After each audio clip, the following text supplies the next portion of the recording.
Hey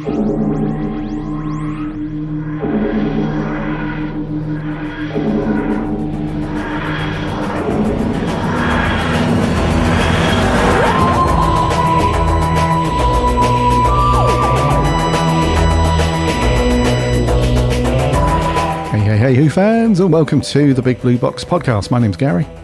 My name's Adam. And welcome to episode 370. Yeah.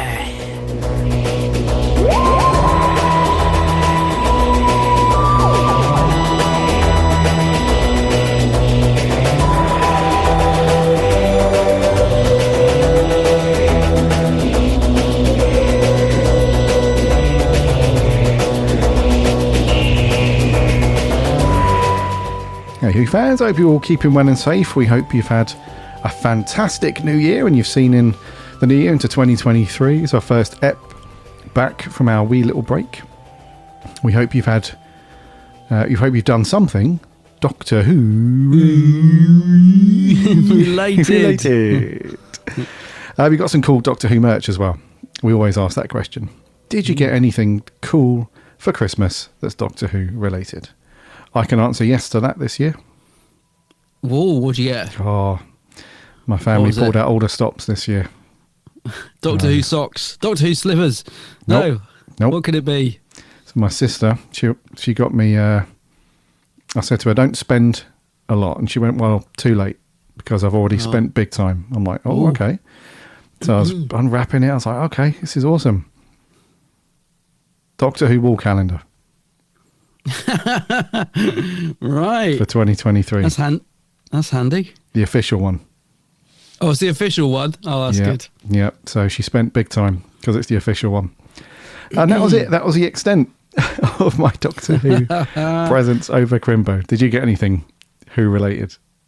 I did actually. I don't normally get Who related stuff because I think people just assume I've got everything and they don't know what to get me. But I did get so Doctor Who related this year. It was the PS4 game, PlayStation game, Edge of Reality and Lonely Assassin. I think it is like a dual pack. Yeah. Yep.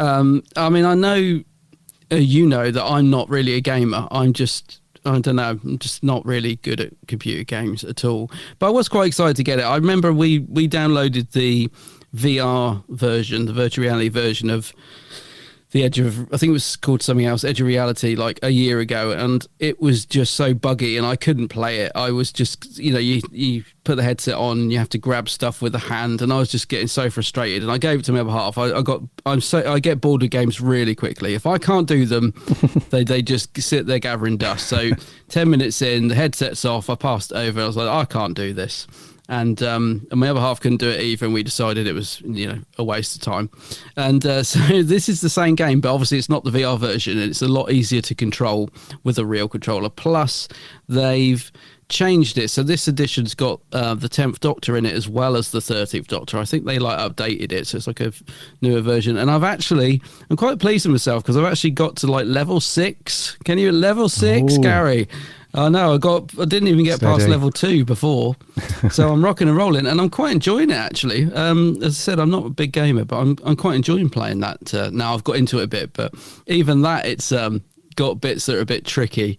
So there was a bit where I couldn't, you have to sort of rearrange these cylinders in a wall, and I was like, I couldn't pick them up for some reason. Like it would say grab, but it wouldn't grab the ones I needed to move, and it was driving me nuts. And my partner was like, it's buggy, it's got bugs, it's not working. It wasn't that at all. It's that you had to find about 5 other of these things in a different rooms, which I hadn't found. And I was like, now it makes sense. Now I can grab it.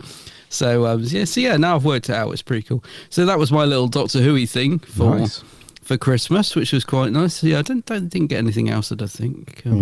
I wanted the Doctor Who beanie. My mum was going to get me, they've done the beanie hat with the new diamond logo on. Oh, yeah. But it's sold out. My mum was like, I tried to get you that. And I was like, I would have loved it.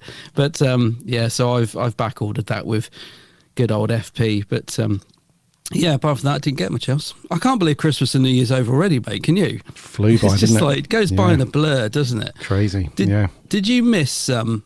Did you miss having no Doctor Who over Christmas? Because I'm going to be honest with you, I did. I kind of felt that gap this year.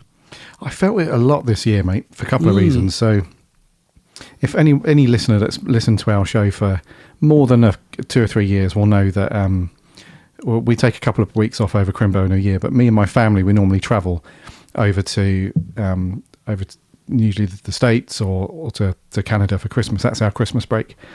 9 times out of 10, whatever channel they have over there that's like the equivalent of the Sci-Fi Channel or something, they'll have the Doctor Who special on, or they'll do some kind of big Doctor Who marathon or something like that. There was nothing this year.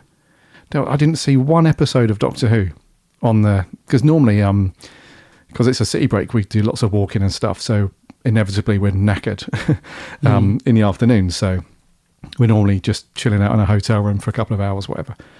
And I always seem to stumble across just some very cool Doctor Who stuff. They're either doing like a rewatch from Eccleston right through leading up to the Christmas special or the festive one, whatever's on, or they're just doing like random whatever. But I didn't see any of it. And then when we got home, just before New Year, there was obviously no Doctor Who for New Year this year, and it felt very empty, because although we've complained, not complained, but we've been like, yeah, we'd prefer Doctor Who to be on at Christmas.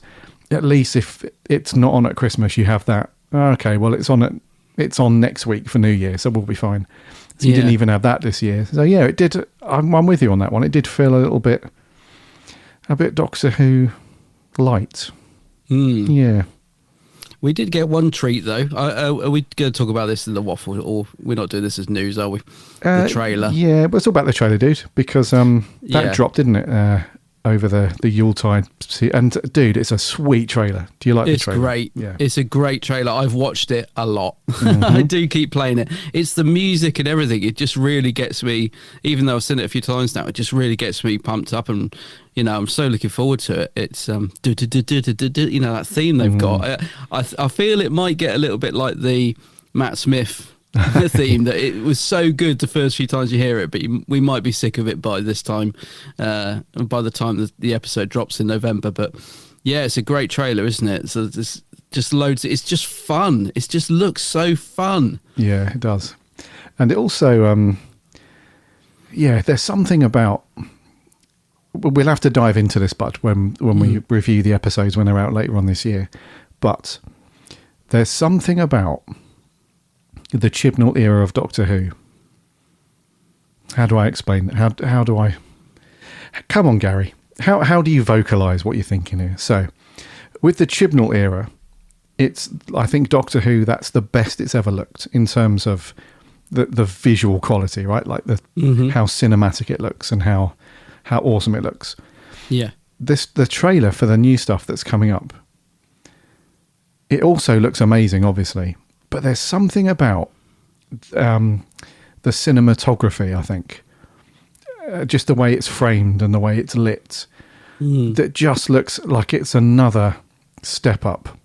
Because with the Chibnall stuff, we had some really strange, cinematography again, I suppose, across a lot of the episodes, and some really weird design decisions. And what I mean by that is, you would have some episodes where at the start of it you'd have text that fills up the entire screen, like huge great letters. Do you remember that? On one of the episodes?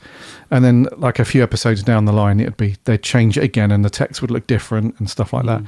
And apart from the TARDIS interior, which was always really dark and everything, all of the episodes looked really inconsistent from episode to episode. You could tell that when they went abroad to film, it was like a whole different, bunch of equipment. It looked like anyway.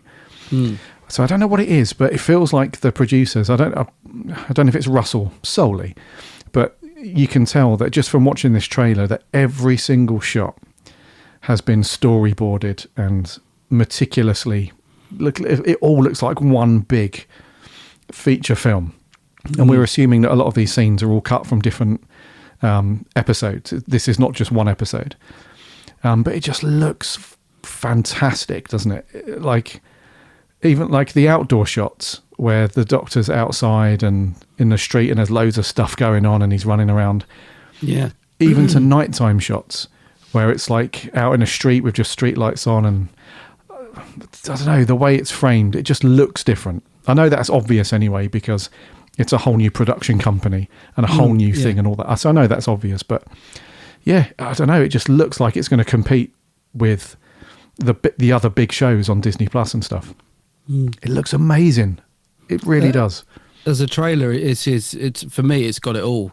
It's got aliens, it's got action, it's got explosions.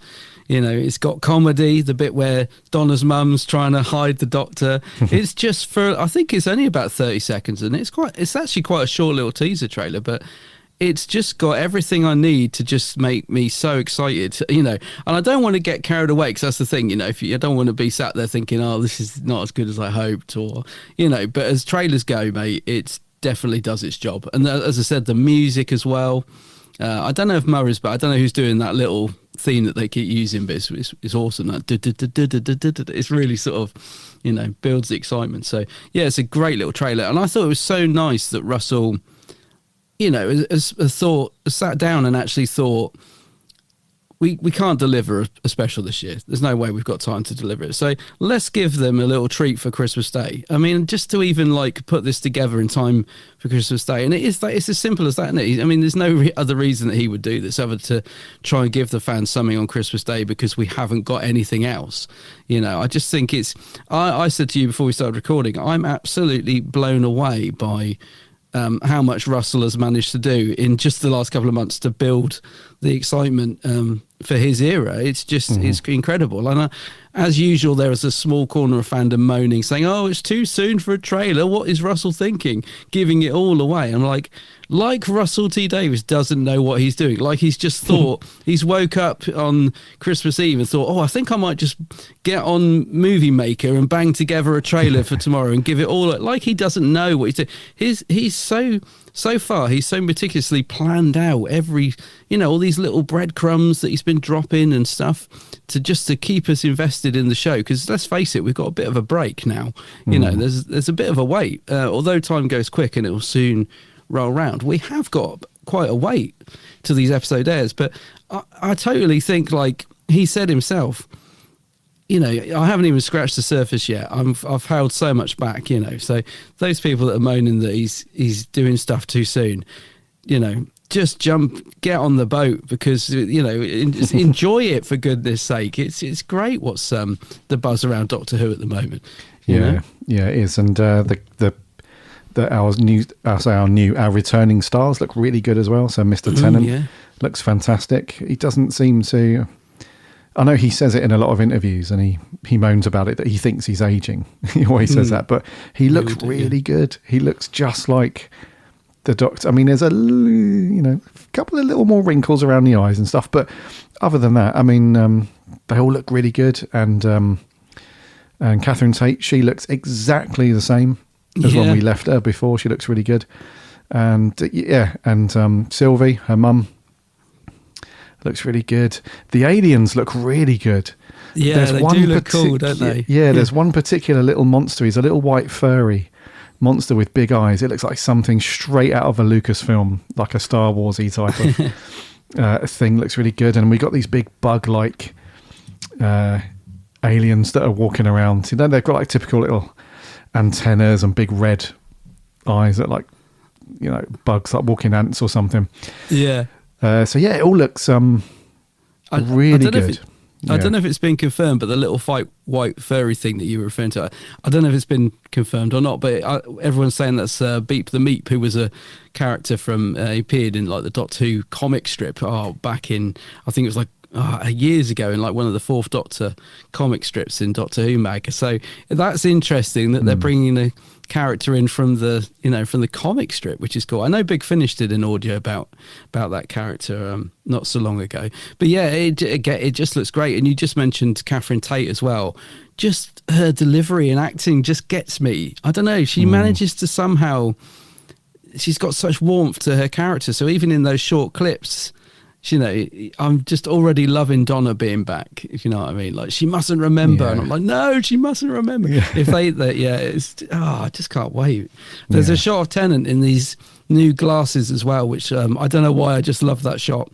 I just love the look because he looks a bit angry, sort of. You know the shot I mean? He sort of turns to camera and he's got these sort of roundish glasses on, and he just looks so cool. I'm like, oh, it's just so good to see him back. Yeah. I'm looking at that scene. I'm watching the trailer at the minute as we're talking, and the only thing that's different about him is his hair color. He's got this weird. I say weird. He's got this kind of weird orangey red tint through his hair. Oh right, I hadn't noticed that. Yeah. Okay. Other than that, though. He does look pretty much bang on to as we saw him before. And there's a really good shot when he's out in the street and obviously stuff's kicking off, and we've got this new villain who's played by the American actor. I forgot his name. Oh, is it Neil? What's his name? Yeah, worldwide premiere. He says, doesn't he? Yeah. So that's is it really Neil good. Patrick Harris or something? That's like that? the guy. Yeah. Yeah. Yeah. So he's looking good as well. So I guess the bigger question, though, the thing that Russell has not alluded to at all in anything, even in the trailer, is the whole concept of why this Doctor is back. Yeah. So that's going to be the big thing, isn't it? So this doesn't air until, it will be for November, won't it, for the 60th special? I think so. Yeah. So we have got a bit of a break, like you said, but I reckon we're probably going to see another couple of teasers out before then, defo. I think Russell will drop a few more things out, but it's definitely an exciting time, dude. And we've also had another little nugget drop as well. We got to see the new costume for the new Doctor, Ncuti, and and the new companion, Ruby Sunday. So what do you think to that? Because that's as expected, the Doctor's costume is always a sort of cross between smart. It's always, it's a suit basically, but sometimes they just tweak it. I think Jodie's one was probably. I think Jodie and Colin's costumes were probably the most far out there, I would say. Yeah, outlandish. Yeah, so this kind of brings it back more in line with like the Doctor wearing a suit, but it's just got that really bright orange sweater underneath, which is a real good accent for it. But he looks really cool, and Ruby, she just looks really cash and stuff. So, what do you reckon to his costume, dude? Yeah, so I do like it. I wasn't sure when I first saw it. It first sort of popped up on my Twitter feed. I must admit, I assumed it was a fan made. I didn't realise it was real. I thought, oh yeah, that's kind of all right. And then I realised it was official post. And at first, I was like, oh, I don't know, it's a bit basic. Like it was just the orange top. I wasn't sure about that. Right. But I think Ncuti suits it. I think he carries it off. You know what I mean? I think it'll probably suit his personality and his Doctor and stuff. And I do love the actual sort of suit that he's wearing. It's like tartan, isn't it, or something, or checkered? Yeah, it's a check.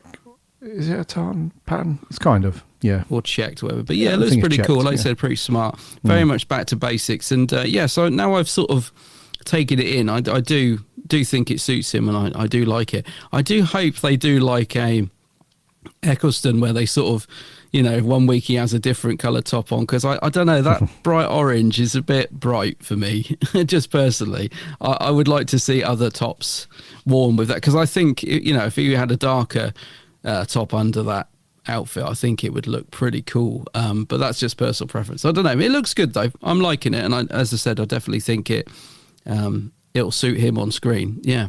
Yeah, I think it does look cool. And I like the jacket. I think it's the jacket that makes it different from just a normal suit, because it's down to his knees basically. It's a bit longer, isn't it? And it does look pretty sweet.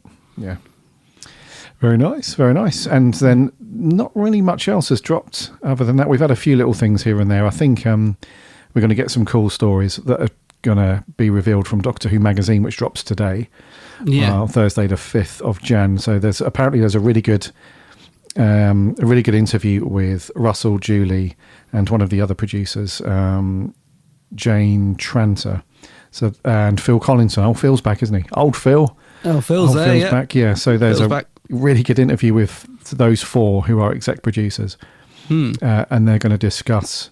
It's their first interview together, and they're going to discuss the future of the series and what to expect over the next couple of years and so on. And then, obviously, as Russell's back now, he's going to jump back in. So, letter from the showrunner, which Doctor Who magazine always does. And apparently, he's he's going to detail why he came back and how that all happened, and his return to Doctor Who and stuff.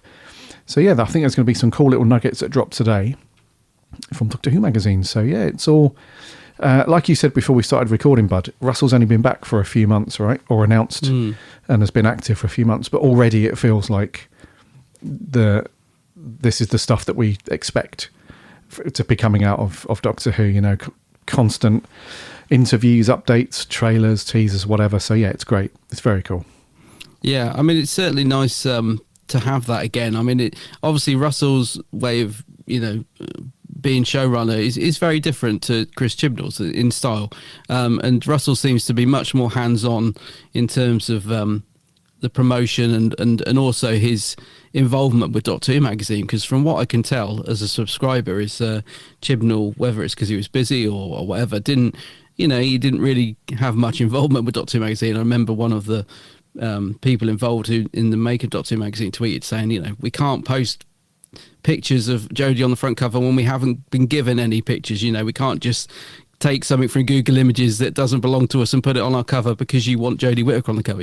We're not getting promotional stuff, so we can't put out what we haven't got. And Russell seems to be doing the opposite. He seems to be really getting heavily involved with Doctor Who magazine, which as someone who's a big fan of it and has been buying it for absolutely yonks since they were a little kid, it's just lovely to see. And it's great to see so many people going out and picking up Doctor Who magazine again, because it's the last couple of issues have sold out. Like literally, even though I subscribe, I always look for it in the shop, and you know what I mean. I always just like to see it in the shop, because magazine sales obviously have massively declined. Most people get digital now, don't they? So I always love to see Doctor Who mag in the shop, and I can tell you, mate, the last couple of issues, there's been literally, the last two I couldn't see at all, and then there was one battered up copy in the local Smiths recently. So it's great to see people pick it up again, and a lot of that is down to Russell and the fact he's given them stuff that people want to read. They're like, I need to know what's, they're excited for his era, and they want to see what he's got to say in the magazine about it. So yeah, it's brilliant. Absolutely. Look, it's good times, isn't it? It feels like good times again.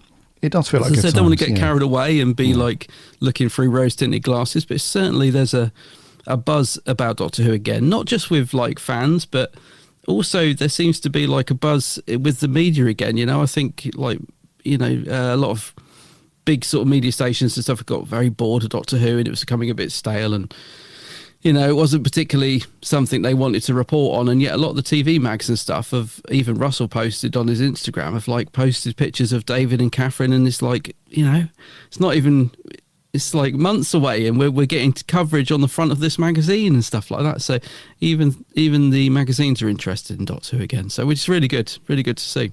It's very cool. Yeah. It's good times. It does feel like good times, yeah. Let's let it roll. Let the good times roll. I am wondering how he's going to sustain this till November. But as I said, I have faith that Russell knows what he's doing. So, yeah, he does. Yeah. So I don't think there's been much else drop in terms of news for the upcoming Doctor Who stuff.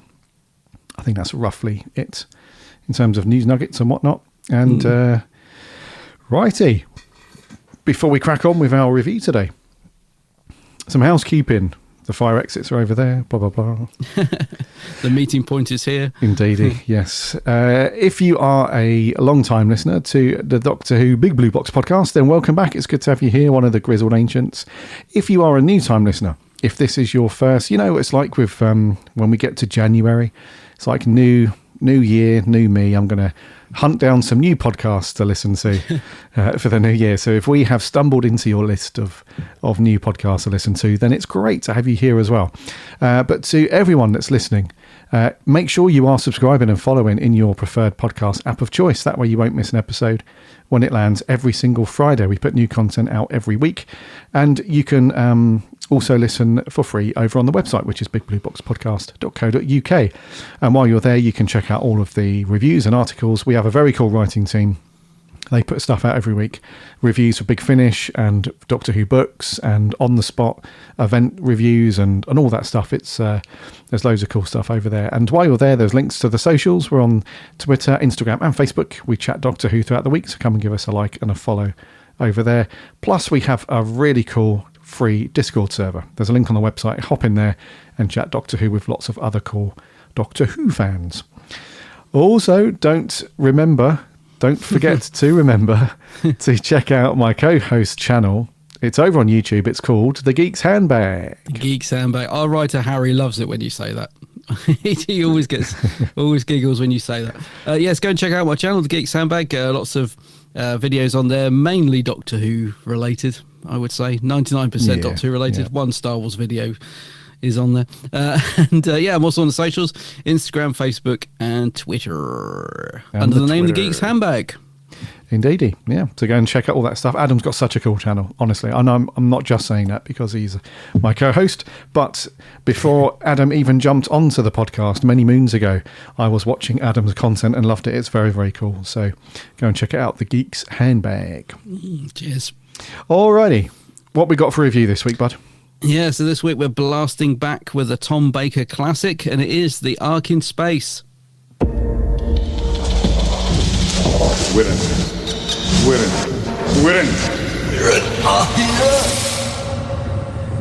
What's that? Membrane. Where's it from? It's almost too horrible to think about. Resistance is useless. Leave the Ark or die. When the Wirren emerge, you will be hunted down and destroyed. The Wirren can do that. Get back! Get back! They literally eat us alive. Those things are so venomous. There's no chance at all. The fate of all humanity might be decided within the next few hours. Touch that switch, and I'll atomize you. Dune's knowledge. It's been thoroughly digested, I'm afraid. Don't make jokes like that, Doctor. When I say I'm afraid, Sarah, I'm not making jokes.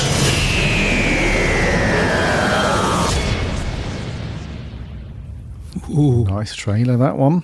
it's a good line as well, isn't it, that end line? Yeah, for The Ark in Space. So it was first broadcast back on the 25th of January 1975. It's a 4-parter, and the last part went out on the 15th of February of the same year. It was directed by Rodney Bennett, written by Robert Holmes and uncredited John Lacarotti, produced by Philip Hinchcliffe, and the synopsis is: the TARDIS lands on a space station orbiting Earth in the distant future. It's seemingly deserted, but the Doctor, Sarah and Harry soon discover that they are not alone. Thousands of humans are in cryogenic sleep, and while they've slept, their Ark has been invaded. A parasitic insect race, the Wirren, have taken control and threaten the very future of mankind. Ooh, so this is the second story in Tom Baker's run, isn't it? It's number 2, right? Yeah, very early Tom. Yeah. Yep. So a bit of a different feel, this one, from the first one. So the first story, which was a robot, just a very, very, I think one of our listeners who sent in a review earlier sort of nailed this, which we'll come on to later. But I'm interested in your thoughts on this one, Bud, because in my opinion, the story Robot still felt very Pertwee-esque to me. Yeah. And this second story really is the shift over to more that we get to see of Tom's era. So hit us up, dude. What are your thoughts on The Ark in Space? Yeah, well, I definitely agree with that, because I think Robot having unit involved, everything, it did feel like the sort of tail end of the Pertwee era. Whereas I think this sort of kicks in with sort of Tom's era properly. You know, they're on their first adventure in space and stuff, and you got Harry and Sarah with him on the, Harry's first adventure in space. It's an unusual TARDIS team, actually, and it's one we don't get this team for long. And I think it's a great little team. Harry, Sarah, and the Fourth Doctor. As for The Ark in Space as a story, it's very highly regarded, isn't it, in fandom as one of the absolute classics, and people, put it up there high in their lists as one of the best. I think it's a very good story. I think it's a very, very good script as well. It's what I would call a classic piece of science fiction. I think it's a really good. It's got some lovely dialogue in it. It's a good story. The cast are good in it.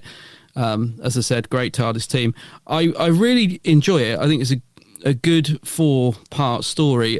But I will be honest, I do find myself getting a bit bored at times because it's very confined, and because it's all set, it's all studio bound. It's all really, you've got like 3 or 4 sets throughout the whole story. For me, there are moments when I find myself wanting it, wanting it to sort of wrap up a little bit.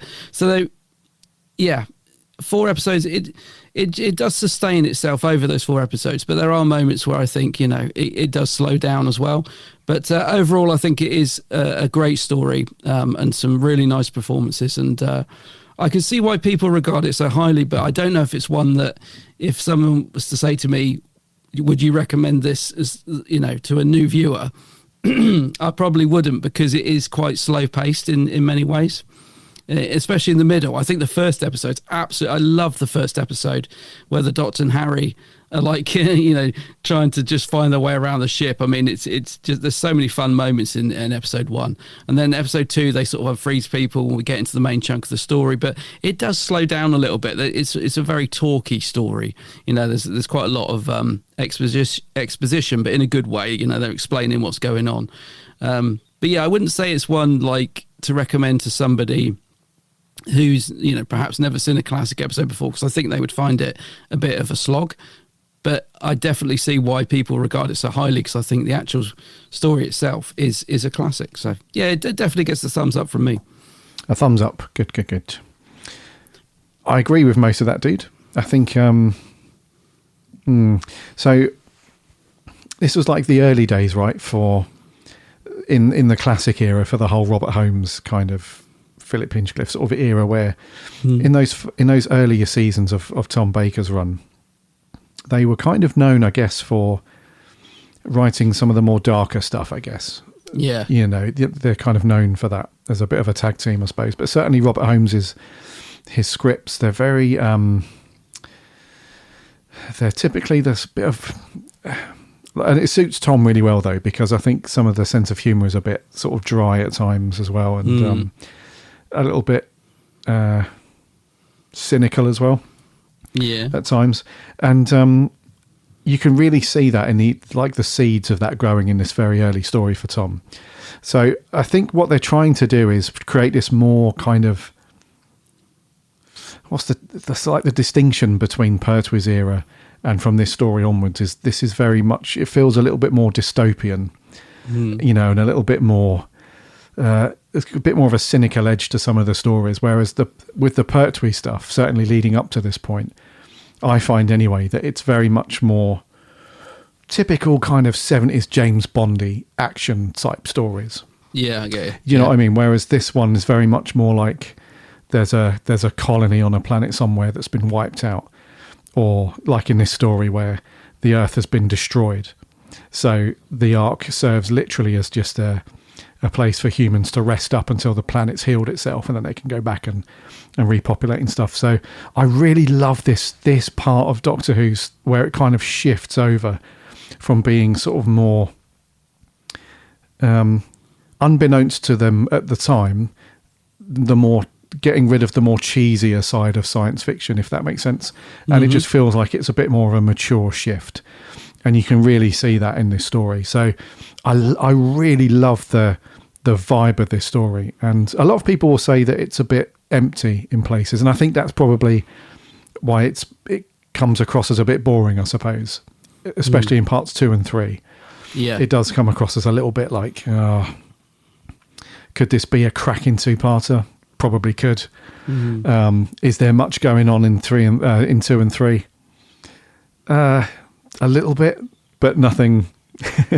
Nothing groundbreaking. So I totally see that. But more than anything, I just love the feel of this story, dude, and the vibe. It's you do get some carryover in terms of the happy-go-lucky, like especially with Sarah Jane and that kind of thing. And Harry's very much wide-eyed and like, what's going on? Like, have we really travelled? He's quite funny, isn't he? Yeah. I think, So I think the companions more than anything serve to bring a little bit of sort of humour, I guess, in places and stuff like that. But overall, dude, it's a thumbs up. But it just feels like it's a really, you can see it a mile off. It's a real night and day shift from this point on in the classic era, which is cool. We will talk. We'll talk about that in a bit about the budget for this, which was seems like they spent the budget on some things, but on other things you can tell it's like, crap, we've literally run out of money. We've spent it all on that blooming set. Yeah. Has anybody got any bubble wrap? Has anyone moved house recently? Has anyone got an old sleeping bag we could put some bubble wrap round? So that's that stuff has got a lovely charm to it and stuff we'll come on to. But in terms of story, dude, it's fairly simple, right? There's nothing crazy going on with this. Like, we've seen this story played out so many times, not in Doctor Who, but across sci-fi and stuff, where the Earth's just been destroyed for whatever reason, whether it's natural causes or, war, whatever it might be. So, the human race is just hiding out in this thing, very aptly called the Ark. And how coincidental that the top dude, the commander, happens to be called Noah. I mean, that's on the nose. Yeah. I was going to say, if anybody was going to write anything on the nose, then yeah. So what about the story, dude? Because I think the story is not one of the things that drives this. With some episodes, it's like, especially when you don't reveal the baddie until later on, or you have some cliffhangers or twists that go on, the story can drive what's going on. But for me, it's more just supposed to be, I think anyway, just the, is it an Under Siege story, would you say? It kind of is. It's more the characters for me. Yeah, that I was going drive to say the it's story. more about the characters. It's definitely a character piece, isn't it? So what do you think to the characters in terms of driving this story? Because there's really not many cast members, so you have to rely on just a couple of key, outside of just the Doctor and the companions, you have to rely on just a couple of key people, really, and that's really Noah and Vera, right? Yeah. So what do you reckon to those guys then as we push through the 4 parts? Because that got a little bit slow as well. Yeah, it did. I mean, that's the thing. I think this whole story is a good storyline, but I think it is a little bit stretched over 4 episodes. I think the thing is, because it is a small cast, thankfully they're good. I think that's the thing. If the actors weren't playing their part particularly well, I think this could be a different story. It could be a really hard going, because like you said, it is a bit slow in places. But considering it is a small cast, I think that cast actually work well together. And I think the script itself has some lovely dialogue. I mean, I think there's some great moments between, like, the Doctor, Harry, and Sarah. There's a great line where the Doctor's giving Harry praise for being more intelligent, and then he completely takes it away from him by saying, "But you mustn't give yourself any credit. It's all my influence," and all this sort of thing. And it's a nice early characterization of the 4th Doctor, because I don't know about you, but Tom feels very different in season 12, his first season. I mean, you probably would expect that, because it's his first season, he's trying to find his feet. But overall, I mean, I guess they haven't quite worked out how to write him yet. He's still figuring out how to play him. His voice is a bit different. I think he's doing that. He's doing a little bit of that sort of BBC posh voice, a little bit. I think that just gradually fades out into the Tom Baker voice that we know and love. But he sounds a little bit different in this story and this season. But there are still lovely bits of dialogue for the 4th Doctor that are thrown in by Robert Holmes. But just getting back to what you're saying about the cast and the actual story, though, I think why it works well is because the cast are good, and also the atmosphere of this story. It's got a great atmosphere. Like you said, even the moments when it's a little bit slow, there's still this sort of underlying threat, and the fact that Noah is transforming into a bubble wrap beast. Although it's sort of quite comical, there is this dark undertone to it, and there's a definite shift. You're right, from the previous story, Robot, in terms of the feel of the episode, feel of the story. This is definitely darker, and that is definitely Philip Hinchcliffe coming in and saying, he definitely wanted to give it a more mature edge. He wanted it to have more of a sort of science fiction, slightly horror vibe to it. Doctor Who, not horror, but he wanted it to be more adult as well, more family viewing than sort of a children's program. And you can definitely feel that coming in from this story. There is interestingly, there is quite a severe edit in episode 2, I think it is. When Noah's just starting to transform, and he's got his hand in bubble wrap, and the Doctor and Vera meet him in the doorway. Oh, yeah. And there is this strange edit where his gun just suddenly drops on the floor and he's suddenly gone, the door's shut. And that's because they cut out a scene where Noah was basically begging the Doctor and Vera to shoot him. He's like, kill me, it's taking over, kill me. And they were watching it saying, this is like, we want to push the limits, but this is taking it too far. I think, having somebody beg to be, put out of their misery, it's a bit too far. So that's why there's that strange edit where the Doctor and Vera are sort of talking to him when he's first starting to transform, and then just suddenly his gun drops on the floor, and it is a bit like, what happened there? But that's why. So they are definitely going for that more science fiction, darker edge. But I think even there, they knew where the limit was, which is good to know, really. It's good that they were considering that. What was I watching recently where they were talking about skeleton? I was watching something recently where they were talking about a visual effect of a skeleton that melted, and the Doctor, I think it was Pat Troughton. Yes, it was one of the Pat Troughton ones. Pat Troughton said, like, you can't show that. That's going too far. Like, we want it to be, like taken seriously, but you're pushing the boundaries there by showing that shot. And so it's always good, when the actors know their audience, and the director, and particularly Philip Hinchcliffe, I think he knew where the boundary was in terms of horror and science fiction. So yeah, but I think overall it's got a great atmosphere, the story, even in the slower bits. Yeah, it does. I can happily watch it. I do think it's it is a good story. Even when I'm getting a little bit bored, I sort of know that there's a good bit coming around the corner, if you like. Mm-hmm. Yeah, no, totally. It's I think the cliffhangers are pretty good. That does provide a little bit of a I want to watch the next one, because I watched this 2 and 2. Don't know about you, but yes, 2 and 2, and I think that is perfect. Actually, if I'd have watched all 4 in one go, that I think would have been hard work. But then again, we've got to remember it wasn't designed to be watched in one go. It was a weekly TV show. But yeah, 2 and 2 I think works quite well. Yeah, I think so, and I think you kind of. You knew what the ending was going to be as well, right? Because although it is a Robert Holmes script, and you would typically expect it to have some dark moments and so on. I knew that when I first watched this, I knew that the humans would survive, that the Wirrn would be destroyed, whatever. But it is kind of dark though how the Wirrn are destroyed at the end, because or the scene that you mentioned that was cut where Noah was like, just kill me, I'm being overridden by or overtaken by the parasite. It's him that leads them all into the ship at the end, knowing that they're going to blow it up. So it does kind of still have that darker tone a little bit to it, which is very cool. But you kind of knew, and you knew that the humans would survive.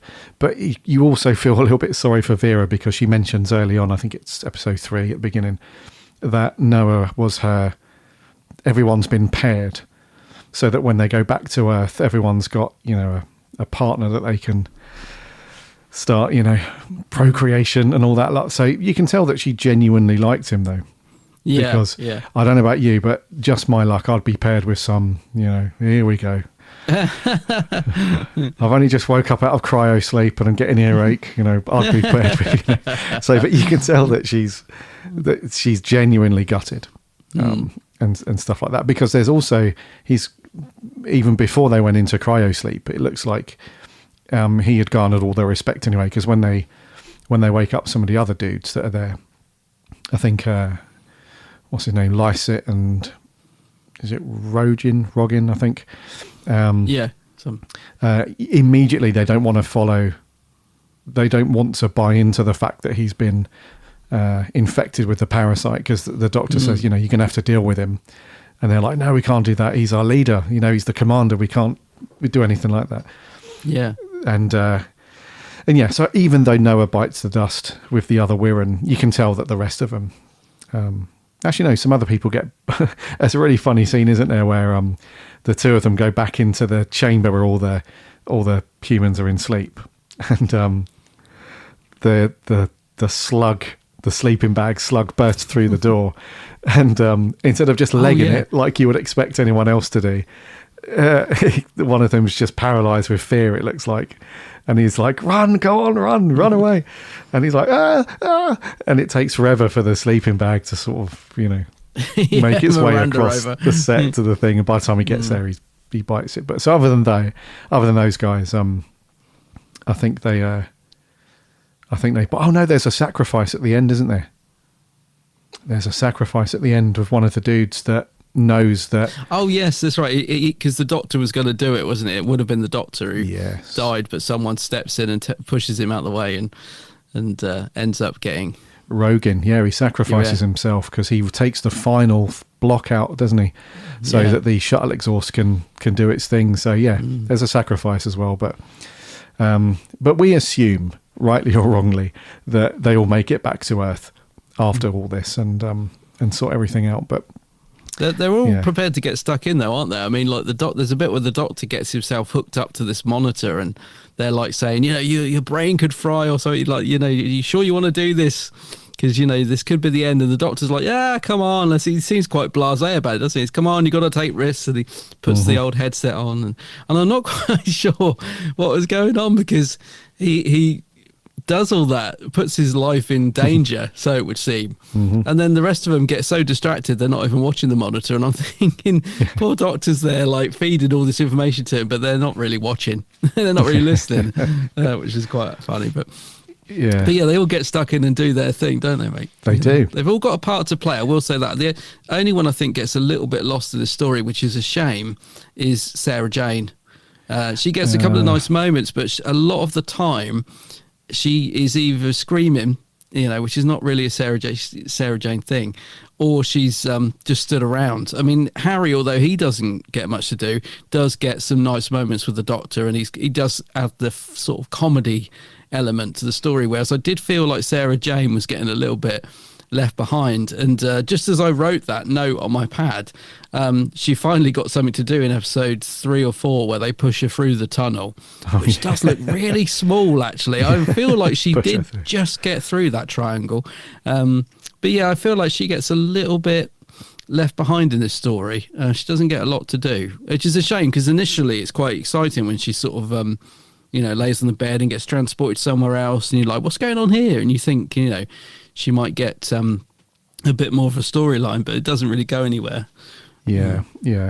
No, I read you, actually. I think I considered it, but just subconsciously as I was watching through it. But now you say that, it's because she's in it quite a lot in the first episode, when they first land on the station.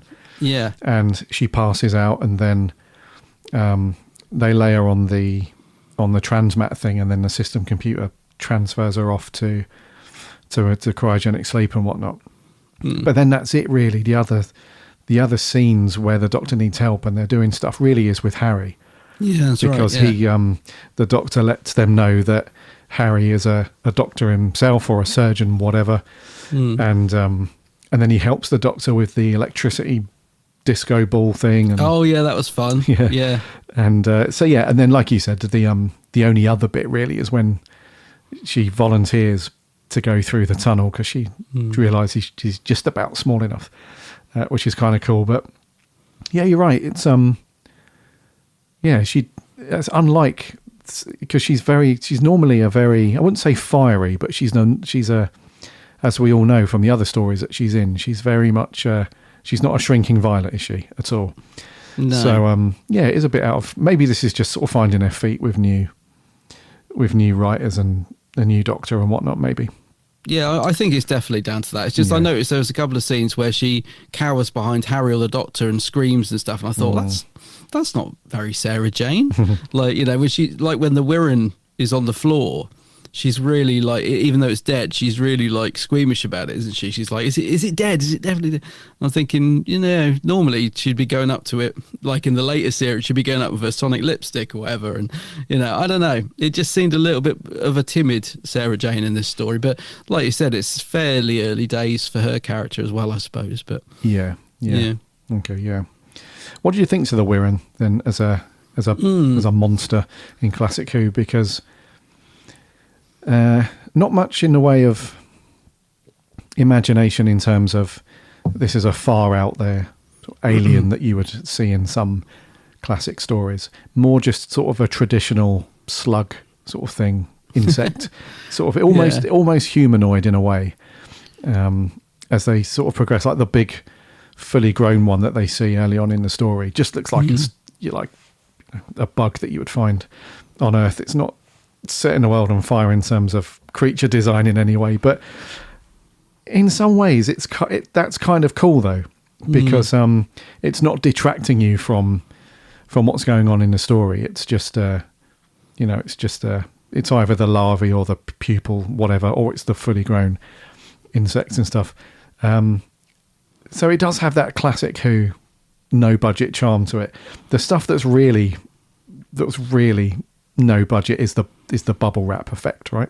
Yeah, that's the one that you look at and you think, wow, sort of mission accomplished, I suppose, because it gets the job done. It makes you, and I guess it's down to the performance as well. So when Kenton Moore takes his hand out of his pocket and it's literally just sellotape and bubble wrap that's been sprayed green, you know a mile off that's what you're looking at, but he sells it in a way that I guess. He does actually work quite hard to sell that. I will give him that. He really does. It does smack a little bit of cheesy kind of mime artist stuff, where the hand is almost possessed by itself, and it's like he's like coming up to his face, he's like pushing it back down, and he's like it does have some comedy to it, I guess. But the Wirren themselves, no big complaints, but no awards for kind of crazy space alien design, is there?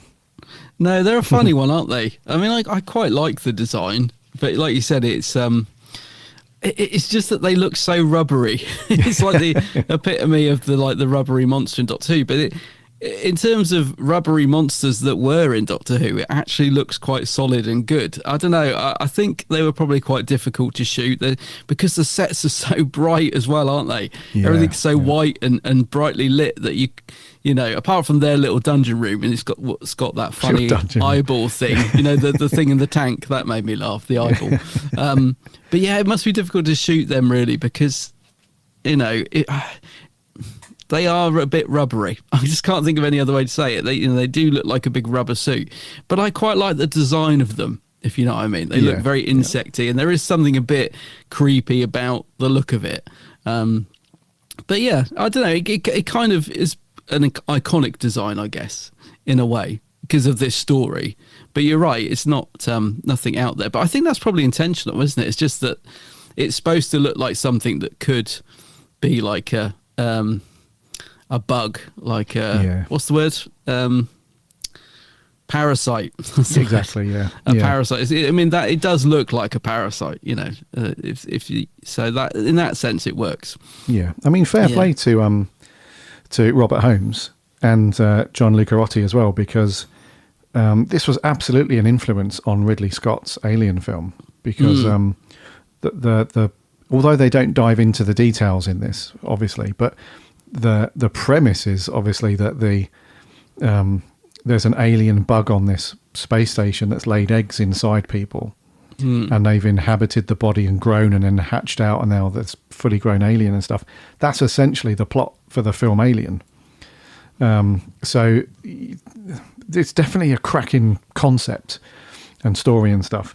It's just, fast forward 60 years, if they'd made this story now, like if for the upcoming, imagine if Russell had wanted to make this story, it'd look like it would just be amazing. But the bubble wrap thing, there was another Tom Baker story, wasn't there, where there was just this big blob. We had this kind of appendage sticking out of it. That looked like that was just the creature from the pit. From the pit, yeah. That looked like it was just something covered in bubble wrap as well, wasn't it? And sprayed green and and just like some stuff hanging off of it. Yeah. I think the only bit where the bubble wrap kind of works is, when Noah's half transformed, so it's gone past his arm and it's just half of him.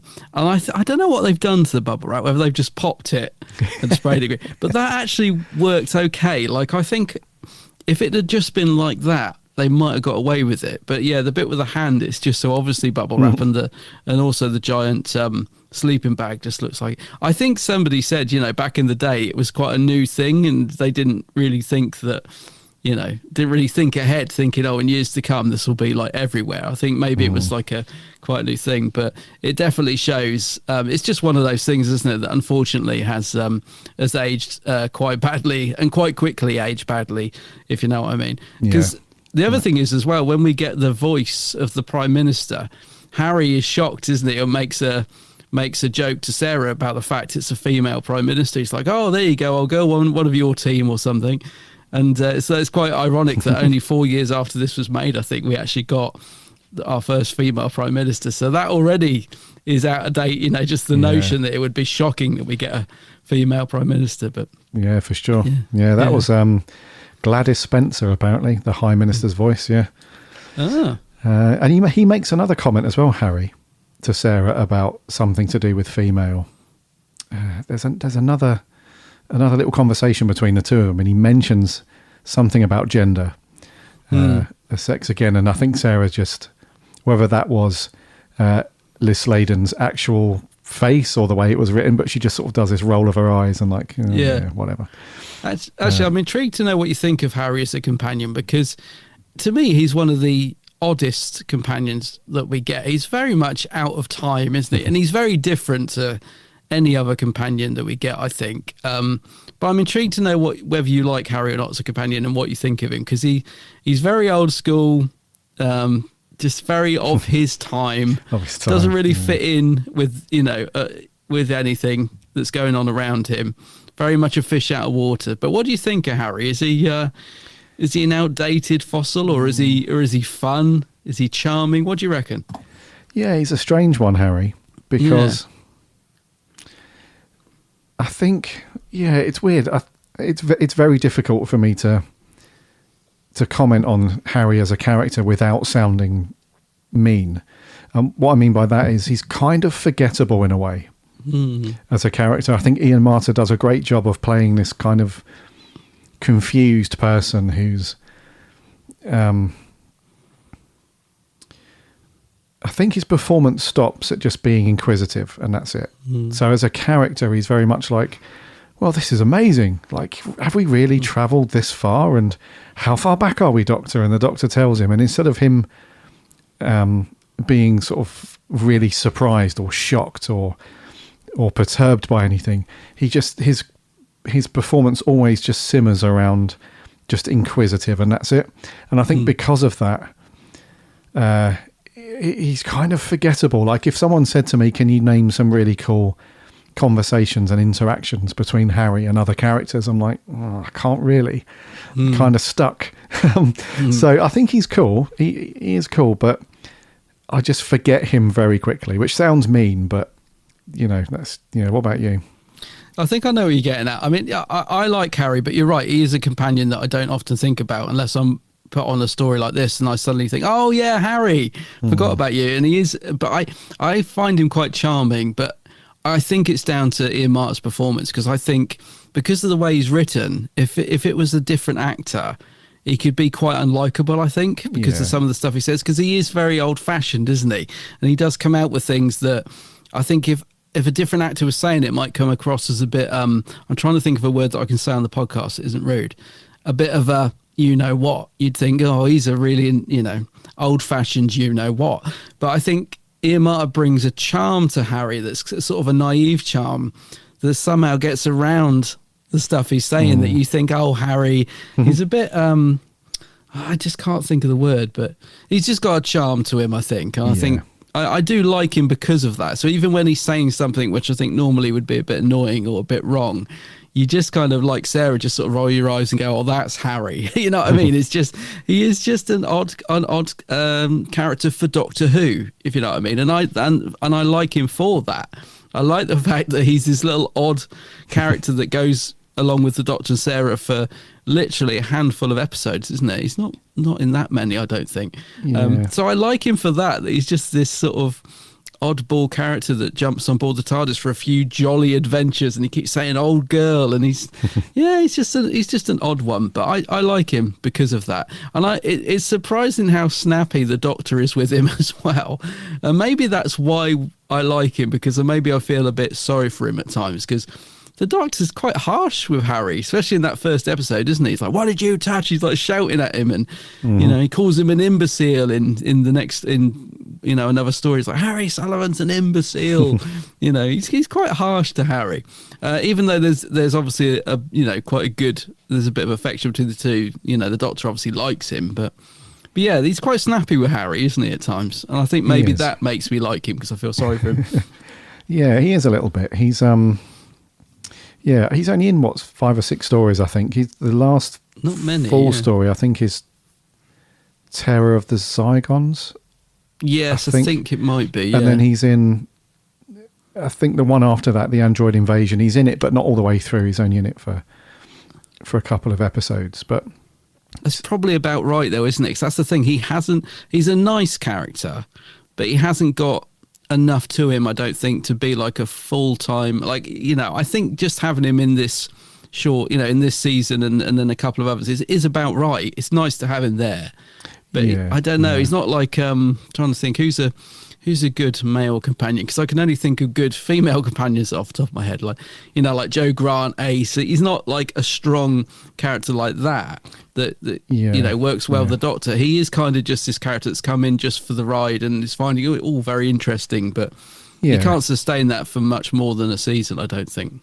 No, I agree. Yeah, he's as not much like, as I like him, Yeah, if we think about a companion like Jamie with Troughton, with the second Doctor, that's very much a. You can see exactly what Jamie's motives are and why he does the things he does and how good he is.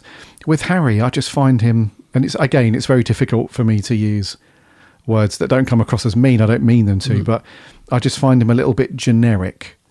I think like they try to put a little bit of Ian in there at times, and they try to write him as a little bit of, I don't know.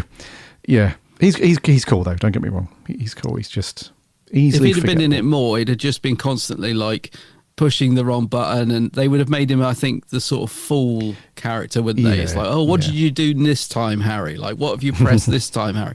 It become a bit like that, and it'd be a bit of a shame, because it is in the stories he's in. He's just charming, I think. Yeah. No, agreed. Yeah. What do you think as to Tom Baker then as the Doctor in this one? Because as we mentioned at the beginning, a definite shift now from here on versus Robot and the Pertwee stuff. Yeah. It's hard to pin down Tom's thoughts as he was filming this, I find, this story, because he's very cool, but we don't have any moments where he loses his beep or there's only a couple of scenes where he's got that massive, big, beaming smile. The rest of the time, he's very much just, I don't know, he's almost like he's at 90% for most of the story. I don't know how you feel about that, but he's very cool, don't get me wrong. You can tell that as is just, I don't know when they filmed this one in terms of production blocks, but just as the second story, he absolutely, like, out of the traps flying, as we all know. But I don't know, there's just something, like I just described as Harry as a character, which is a little bit forgettable and generic. I find that with Tom's performance in this. Like when was the last time I watched this? Probably, I don't know, 3 years ago. I'm guessing off the top of my head, probably longer. Before I rewatched it this week, I couldn't think of a scene with the Doctor in this one where I thought, oh yeah, that's quintessential Tom Baker. Do you know what I mean? I was struggling to think of a scene, because when we discussed it before we recorded and broke up for Christmas and New Year, we're like, oh yeah, let's come back and do the Ark in Space. As soon as we mentioned it, I'm like, the Ark in Space, what happens in that?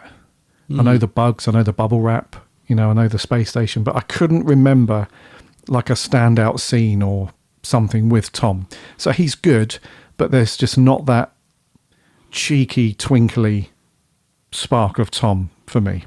You might disagree, but yeah. I don't know. I think I know what you're getting at. For me, he just feels very different from the Tom that we get, even in the next season.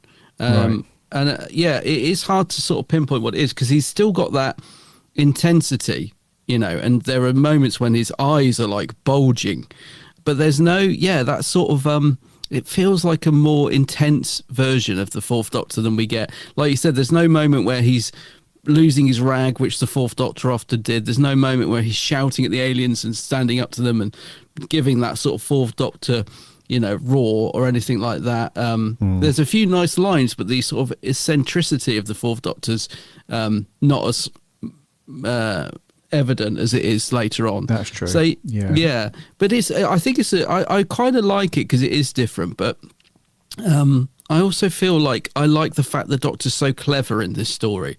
Like every situation they come up against, he's just using his intelligence to find an answer to it. And I love that. And I always love it when any Doctor does that because I like the Doctor to be intelligent. I like the fact the Doctor has a bravado and he puts up this front that he's all fun and zany.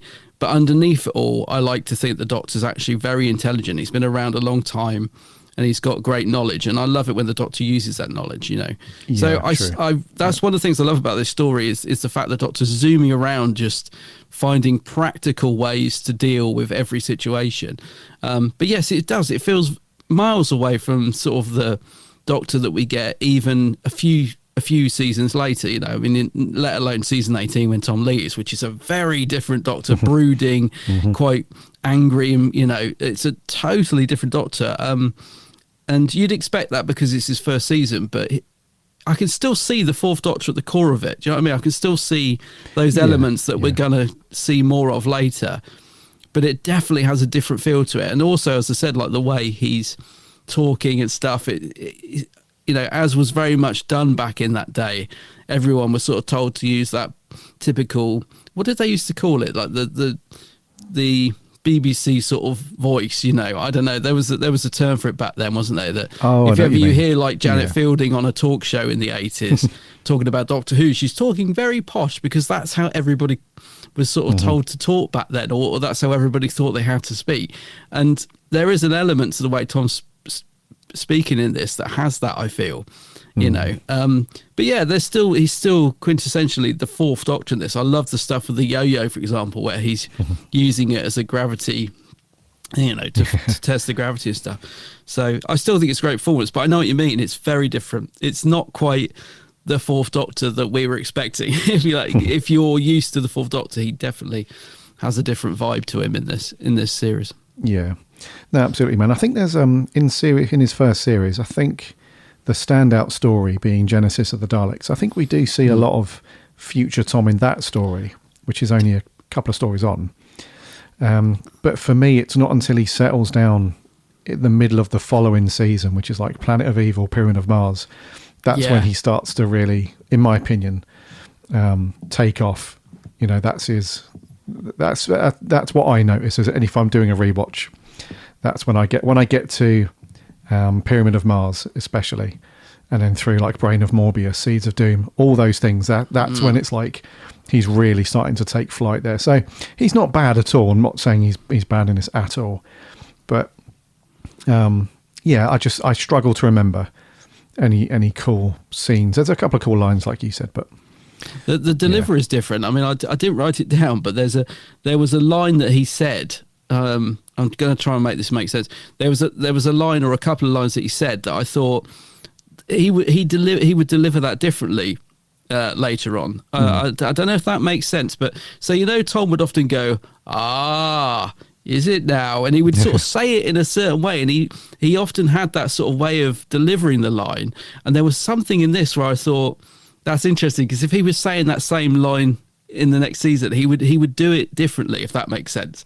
So yeah, totally. Yeah, I can't quite pinpoint it, but I hope listeners know what I'm trying to get at. There are definitely lines in this where I think the delivery, and I don't know if it's the way he's speaking or just the way he's saying the line, but it's not in the same way that Tom Baker normally delivers it, if you like. It's not so over the top. It feels a little bit more sort of delivered straight, if that makes sense, rather than putting the Tom Baker spin on it. That makes sense. Yeah, totally. Yeah. But he's great though still. Yeah, I think he's strong in it. Yeah, and it's interesting to see him different, if you know what I mean. I always love that with early seasons with each Doctor, because they definitely feel different. You know, you think of McCoy, how different he was, you know, to season 26 and stuff like that. So yeah, it's always interesting. Yeah, that makes sense, dude. And lastly, I know we mentioned her a couple of times very quickly, but what do you think to Wendy Williams then as Vera? Because she's the driving force for the humans in this story. Once Noah gets his ass kicked by the Bubblewrap, so it's down to Vera really to do the thing. So she has a couple of wobbles here and there, I think, because of her feelings for Noah. But overall, she was a very cool character. I think I never watched it, but apparently Wendy Williams was a long timer in Crossroads. I think is a soap here in the UK that went on. It's not going anymore, is it? Crossroads? No, I have no idea. No, it's not been going for years. But apparently she was in that. I think that was what she was most known for. But she was kind of cool though. I liked her. Yeah, I liked her. I thought it was a good performance. I wasn't sure what was going on when she first came into it, because she seems almost like robotic and very. She sort of glides out of the cabinet. Who are you? And she's speaking very sort of weirdly. But I guess we'll just put that down to, you know, she hasn't quite unfrozen yet. But yeah, I thought it was quite a nice performance. And you do feel like you said, when Noah's doing his thing, she's obviously quite disturbed by it. And yeah, I thought it was quite a nice performance from her. And I will say just quickly as well, I did think the actor did a great job of what he was given. Who played Noah? What was his name? Oh, Kenton Moore. Kenton Moore, yeah. I mean, as I said, very easy to overdo that sort of stuff and be, you know, it would be laughable really if he'd have not played it so seriously. Do you know what I mean? When, like you said, with the Bubblewrap hand, he manages to make that look about as good as it could. You know what I mean? Like you said, you almost believe that he's struggling with it when he's bashing it on the control panel and stuff. You know, he does a good job without going too OTT, and when he's being taken over as well. It's very easy to go over the top when you're doing that possession stuff, and you know, I think he was good in it as well. So that both of them, I think, were pretty good supporting cast. Yeah, agreed, indeedy. And then lastly for me, a pretty good atmospheric score by Dudley Simpson on this one. It's a bit creepy in places. Every now and then when I put on the 50th anniversary Doctor Who soundtrack, just put it on random play, this pops up every now and then, and it's definitely got creepy vibes and stuff. So I wasn't there isn't much in the way of music per se. It's more just kind of little ethereal kind of little bits here and there, but not too bad. Pretty good from old Dudders. Yeah, I thought it was all right. I think it's Dudley doing his thing. I thought it was pretty sweet. Definitely suited the story. There's a nice, I don't know if it was a like early synth or something. There was a bit of music near the beginning which sort of had this, I don't know, it's almost comical. Down the scales. And I thought, that's actually quite nice. It sounds a bit different because he uses a lot of woodwind instruments and stuff, doesn't he, Dudley? And there was just something a bit different at the start of it, which I thought, that's nice. You can just imagine him in the studio, just let's give this a go. You know, what does this keyboard do? Let's try this one. So a couple of nice bits from Dudley, Yeah. Also, lastly, in Kill the Moon, Capaldi also uses the yo-yo to test the gravity. Oh, yes, he does, doesn't he? I've forgotten about that. Nice little carryover. Yes. Anything else on your notes, dude? No, just that. I mean, we just quickly, you mentioned the budget, and I do think the sets, for the most part, look great for the time. You know, I do. I really appreciate they've tried to make it look like a high set with all these bodies inside, and you know, it does look pretty good. I think if you were watching that back in, is this 75? What year is this? Yeah, 74. 75. I do think you'd be quite impressed back in the 70s watching this in terms of set, and I think it still looks pretty decent now. Even the opening set, although it's quite sparse, you know, when the Doctor and Harry are having a dance around the disco ball, it looks quite sparse, but it does look quite good, quite clinical. So, and the big bit that they walk around with all the stars outside it. Again, you look at it and you think, well, it's just a cloth with some holes in it. But I think it does for the time look good, and I think it still stands up pretty well. So I Roger Murray Leach, I think, was the set designer. Did a lot of stuff for Blake Seven. I think he did a very good job with this, and it looks like they've spent a bit of money on the set. Let's put it that way, for the time anyway. Yeah, you can tell that a mile off. Yeah. Roger Murray Leach, he's very cool designer. Yes. That's him, yeah. Okay, I've got no other stuff on my notes, so let's dive into the old scores. I think it's me to go first. I'm going to give this a 7.5 because I think it's a very cool story, a much needed shift in tone for the show at that point after the Pertwee era, and I'm not going to go any higher than that just because I feel like over the 4 parts there's just not enough substance there to keep it at a roaring rate, if you like. The gears don't go up too much, and otherwise it's a little bit forgettable in a few places, but the overall concept and story I love, and that stuff. So 7.5. What about you? Yeah, just slightly higher than you. I'm going to go with an 8 out of 10. I agree. I think it's a great story. I think it's slightly stretched over the 4 episodes. There are definitely moments when it slows down a little bit in pace. But I think the cast keep it going. And I do get why people regard it as a classic.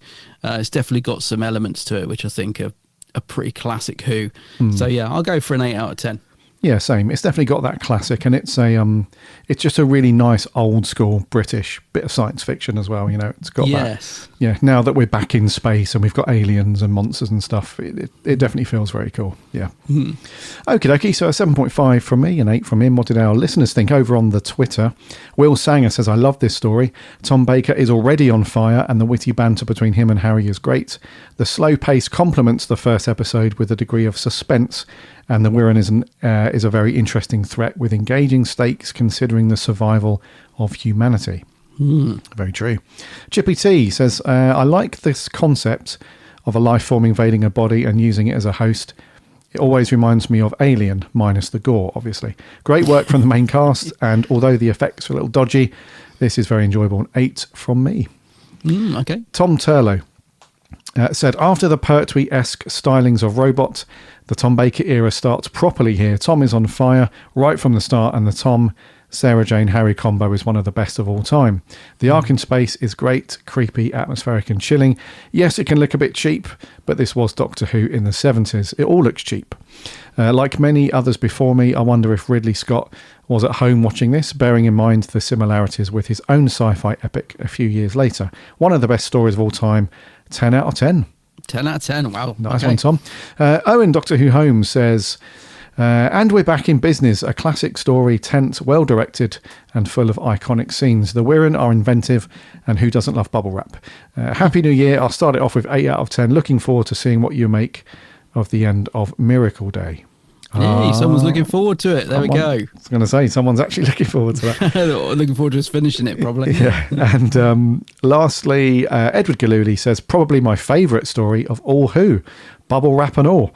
The first episode in particular is brilliant, and the TARDIS team explore. Tom's big speech is fantastic. The Wirren are great and should be brought back. And he gives it a 10 out of 10. Another 10, wow. Indeedy. Okay. Over on the Facebook, let me just load these up because my browser has decided to close them all. That's useful. Right, here we go. So we had Paul Graham says the set so good and used it twice. Oh yeah, they reused it, didn't they, for another story? Revenge of the Cybermen. Oh yeah, I forgot to say that. One. Yeah, such a good idea, actually. Yeah, if you're going to spend loads on the set, let's have them go back to that station in a different time. That's such a good idea. Yeah, very cool. The laser guns on the Ark use the same sounds as Larry Grayson's buzzer on the Generation game. No way, because I was thinking how cool those gun sounds were. Paul Graham's fountain of information. Very cool. I did not know that. Yeah, he says the floating Wirren looks slightly odd, but the story is magnificent, and the birth of the Gothic horror era brings the most frightening storytelling for some time. 10 members of the fairer sex at the top of the totem pole out of 10. Oh, that's how Sarah. That's that conversation that I thought about when. Yes. With Sarah, he says about top of the totem pole. Yeah. That's it, yeah. Nice one, Paul. Thank you very much. One of our writers, Harry Marciniak, says, yes, love it, 10 out of 10. The sets are amazing, superb atmosphere, a masterpiece if you can get past the overacting and bubble wrap. Winky face. Very, very nice, Harry. Our good buddy Adam Mamoon says, it's very good. The Homo sapiens speech is a highlight of the story. Tom Baker continually knocking it out of the park. The production design is spectacular, as is the direction by Rodney Bennett. Supporting cast are good. This very much begins the Philip Hinchcliffe time on Who. One of my faves for sure. Overall, a well-paced space epic. 8 out of 10. And 8, yeah, we didn't mention the director, but he does do a good job, I think. He talks on the DVD that he was very unfamiliar with sci-fi and wasn't sure how to shoot it, but I think he did quite a good job. I think so. Yeah, pretty good. Toby Coleman says, a very good story. I first saw clips of this the day Liz Sladen died, and it has stuck with me ever since. The Wirren look creepy, as the fully formed versions, and the bubble wrap adds to the 70s charm. The first ep is the best with its atmosphere. Happy New Year, 8 wraps out of bubble wraps. Happy New Year. And Gordon Hudson, no review from him, just says, I'm sure I own this on Laserdisc. Am I dreaming this? Oh, wow. You may well have done, Gordon. Who knows? Amazing. Thank you very much, dear listener, for your reviews and your scores out of 10. Much appreciated, as always. Next week, buddy, we are back to Torchwood. Yes, but we are back to finish Torchwood once and for all. So, yeah, we'll be back with the final episode of Miracle Day, and it's called The Bloodline. Do you know, I'm looking forward mostly to getting this series done so that we never have to watch it again. But I am very intrigued to see how this very strange, messy storyline actually gets wrapped up, because it better have a fairly decent conclusion after all this. Yeah. And I get the feeling it's not gonna, but we'll see. Well, I think when we last picked these guys up, they had found a cave with some wind whistling through it. Yeah, the cave. And that was the miracle or something. Oh, yeah. Let's see what it delivers. It better deliver something. Oh, yeah, for sure. Anyway, I think that's going to wrap there, dude, for 370. Alrighty.